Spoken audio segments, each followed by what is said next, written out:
বাড়িতে কোনো সবজি নেই, তার উপর আবার নিরামিষ দিন। কি রান্না করবেন বুঝতেই পারছেন না। আজকের রেসিপিটি শুধুমাত্র আপনার জন্যে।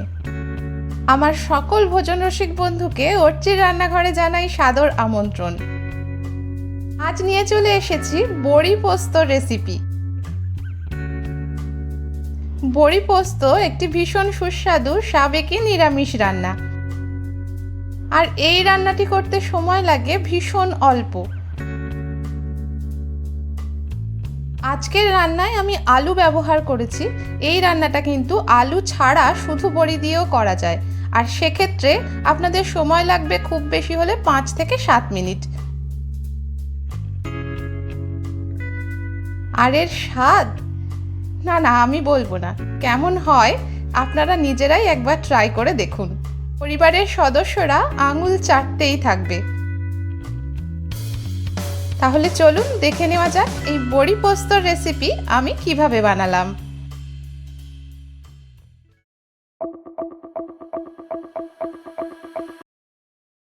বড়ি পোস্ত বানানোর জন্য প্রথমেই আমাদের লাগবে পোস্ত বাটা, আর সেই জন্য আমি শিলে 1/2 কাপের একটু বেশি পোস্ত আর 1/4 কাপ সাদা তিল একসাথে ধুয়ে শিলে ভালো করে বেটে নিচ্ছি।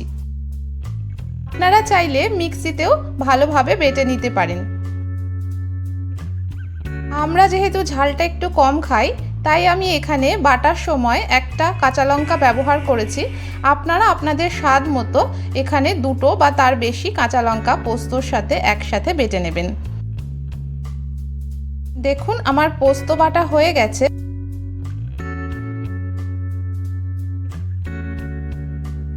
এবার আমি বড়িগুলোকে ভেজে নেব।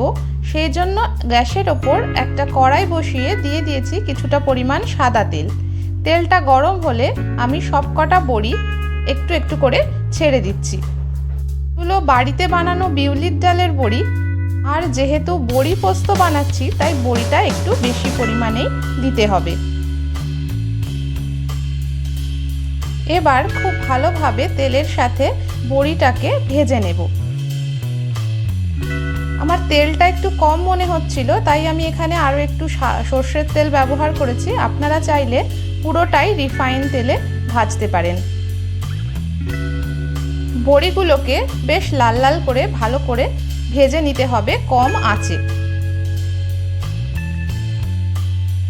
আর আমি পোস্ত বাটার সময় যে তিল ব্যবহার করেছিলাম সেই তিলটা দেওয়াটা পুরোটাই অপশনাল, আপনারা চাইলে নাও দিতে পারেন। বড়িগুলো ভালোভাবে ভাজা হয়ে গেছে। এবার আমি সবকটা বড়ি তুলে নেব, আর ওই তেলের মধ্যেই আরও একটু সর্ষের তেল আমি দিয়ে দেব। বড়ি পোস্ত বানানোয় সর্ষের তেল কিন্তু মাস্ট।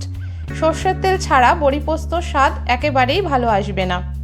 এবার এই সর্ষের তেলটা গরম হলে এর মধ্যে দিয়ে দিচ্ছি সামান্য একটু কালো জিরে 1/2 চা চামচ মতো, আর 2 চেরা কাঁচা লঙ্কা। এবার এই চেরা কাঁচা লঙ্কা আর কালো জিরেটা একটু যখন ফোড়ন থেকে মিষ্টি গন্ধ বেরোতে শুরু করলে এর মধ্যে দিয়ে দেব একটু বড় টুকরো করে কেটে রাখা আলু। আমি এখানে 4টে আলুকে ব্যবহার করেছি, তবে আপনারা চাইলে আলু ছাড়াও এই রান্নাটা করতে পারেন, সেক্ষেত্রে সময়টা আরও অনেক কম লাগবে। এবার আলুগুলোকে খুব ভালোভাবে ফোড়নের সাথে তেলে ভেজে নেব। একটু লো আঁচে বেশি সময় ধরে আলুগুলোকে ভালোভাবে ভাজতে হবে। দিয়ে দিচ্ছি 1 চামচ নুন,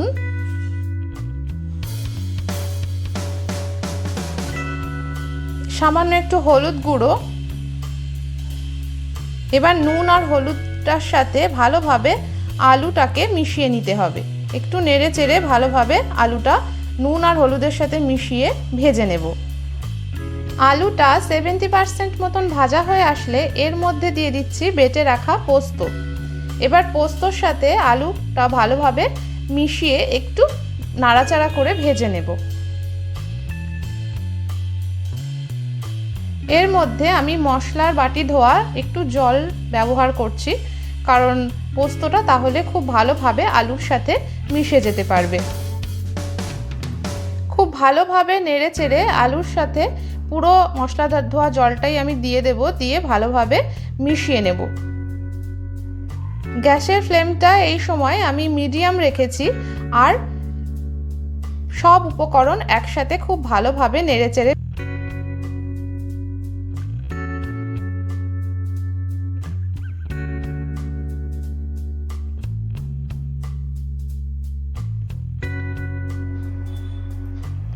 আমি একটু দেখে নিচ্ছি আলুগুলো সেদ্ধ হয়েছে কিনা। হ্যাঁ, আলুগুলো প্রায় অনেকটাই সেদ্ধ হয়ে এসেছে।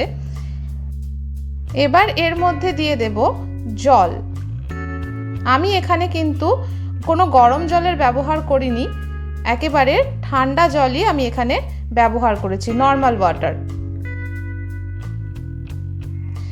জলের সাথে ভালোভাবে পোস্ত আর আলুটাকে মিশিয়ে নেওয়ার পর এটাকে কিছুক্ষণের জন্য ফুটতে দিতে হবে ঢাকনা চাপা দিয়ে, যাতে আলুটা ভালোভাবে সেদ্ধ হয়ে যায়।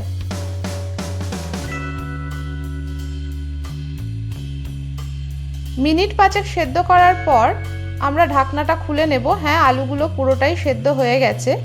এবার এর মধ্যে আমি দিয়ে দেব 1 চামচ চিনি। যেহেতু নিরামিষ রান্না, সেই জন্যে চিনি দিলে কিন্তু নুন মিষ্টির স্বাদটা একটা ব্যালেন্স হয় আর স্বাদটা খুব ভালো আসে।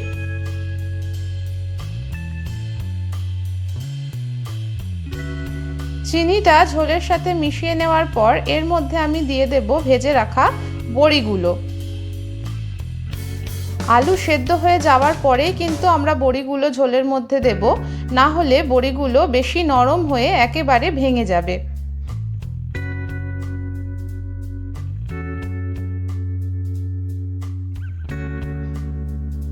এবার এটাকে ঢাকনা চাপা দিয়ে মিনিট 2 জন্য একটু ফুটতে দেব। দেখুন, আমরা ঢাকনাটা খুলে নিয়েছি। আমাদের বড়ি পোস্ত কিন্তু একেবারে রেডি। এবার এর মধ্যে দিয়ে দিচ্ছি 4-5টা চেরা কাঁচা লঙ্কা আর দিয়ে দেব বেশ কিছুটা কাঁচা সর্ষের তেল। সর্ষের তেলটা এখানে একটু বেশি পরিমাণেই দিতে হবে, সর্ষের তেল ছাড়া বড়ি পোস্ত কিন্তু অসম্পূর্ণ। এবার এই সব কিছুকে একসাথে ভালোভাবে মিশিয়ে গ্যাসের ফ্লেমটা অফ করে দেব আর ঢাকনা চাপা দিয়ে মিনিট 5 জন্য রেখে দেব। মিনিট 5 পরে ঢাকনাটা খুলে নিন আর গরম গরম ভাতের সাথে পরিবেশন করুন এই বড়ি পোস্ত। আশা করছি আজকের এই সহজ আর চটজলদি রেসিপিটি আপনাদের খুব ভালো লেগেছে। রেসিপিটা ভালো লাগলে লাইক, শেয়ার এবং চ্যানেলটিকে সাবস্ক্রাইব করতে ভুলবেন না। আর হ্যাঁ, কমেন্ট করে আমাকে জানাবেন কে কে এই রেসিপিটা বানালেন।